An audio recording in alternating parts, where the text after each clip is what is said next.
YouTube, how you doing? Raj here. I hope you're well. Today I am back with the fragrance review on a fragrance from Tom Ford's private blend, and this one is Azure Lime. Now this one is one of the fresher fragrances from the private blend. I know Tom Ford has come out with a new range of fragrances, Costa something, Mandarino something. I can't remember the names. I haven't actually tried them on skin myself. But this could be part of that range. It is in that style. Typical Tom Ford pricing here comes in 3 sizes. It's expensive. Expect to pay a lot of money if you're paying full retail. What about the notes? What is in this fragrance? Well, there is Egyptian jasmine, Tunisian neroli, orange flower, sandalwood, patchouli, tonka bean, musk, sea moss, and oak wood. So a kind of a nice mixture of notes there. You've got a lot of florals in there. Kind of some of the notes come across as quite citrusy, and also you've got some kind of musky type notes in there. It's a very fresh fragrance. It's a fragrance to be worn in warm weather, springtime, summertime, and something actually for colder weather, cooler weather, when you just need something a little bit uplifting. It's quite casual. It's nothing serious. Very easy to wear, easy to pull off, very unisex, can be worn I think by a lot of people of different ages, and has a lot going for it in terms of versatility. So in terms of the opening, well, you get this kind of surprising kind of orange blast, neroli blast actually I should say, with a little bit of spice in the background which you wouldn't expect, but it's not one of those spices that you sort of blatant. You'll have to get your nose close up to your hand to really detect it. But it comes across as slightly peppery to me. Slightly peppery, almost like a lemongrass type of chord in there with this neroli note, which is pretty good, but it seems to be muted somewhat by this white musk chord, which is actually quite strong in this fragrance. It really plays a large role on my skin.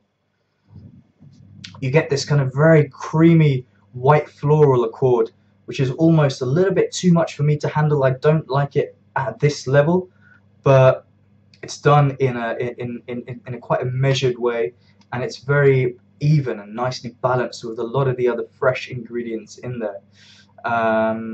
It's a good fragrance, I have to say. I do like Azure Lime. I do like it. I wasn't expecting to like it as much as I do, but I do like it from the opening to the end.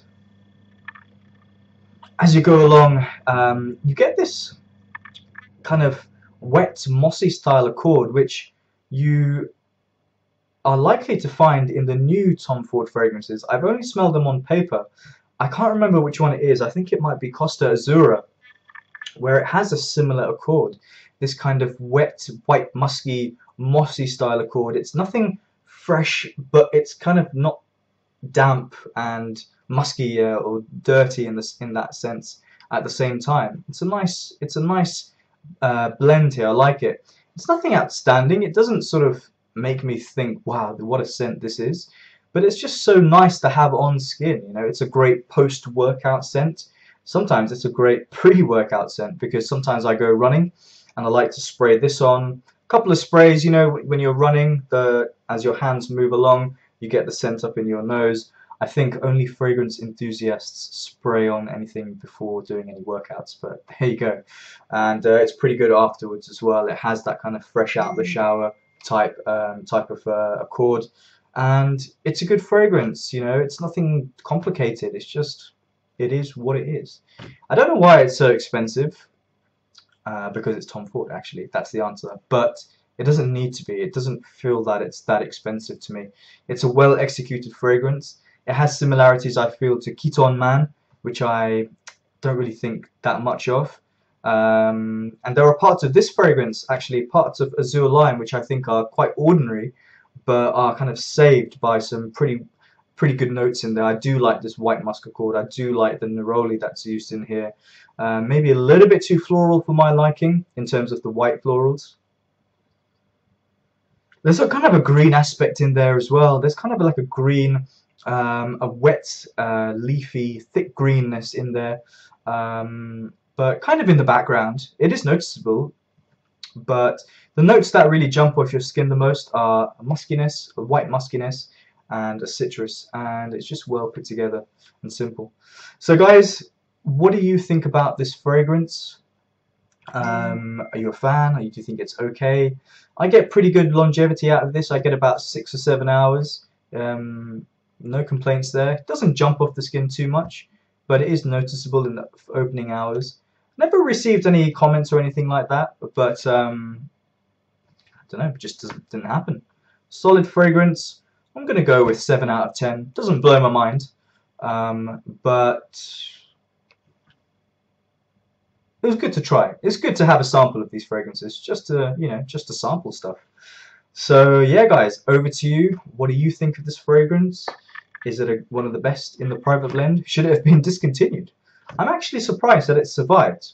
I'll be honest. I thought this fragrance would have been long gone, but it's still going.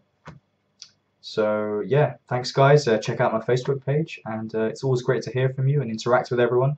That's what I love most about YouTube, actually, just hearing other people's thoughts and watching. Sometimes I actually like sitting back and being a viewer, an observer, which I've been doing over the past month. But it's cool to be back in and reviewing things in front of the camera now. Take care, guys. See you soon.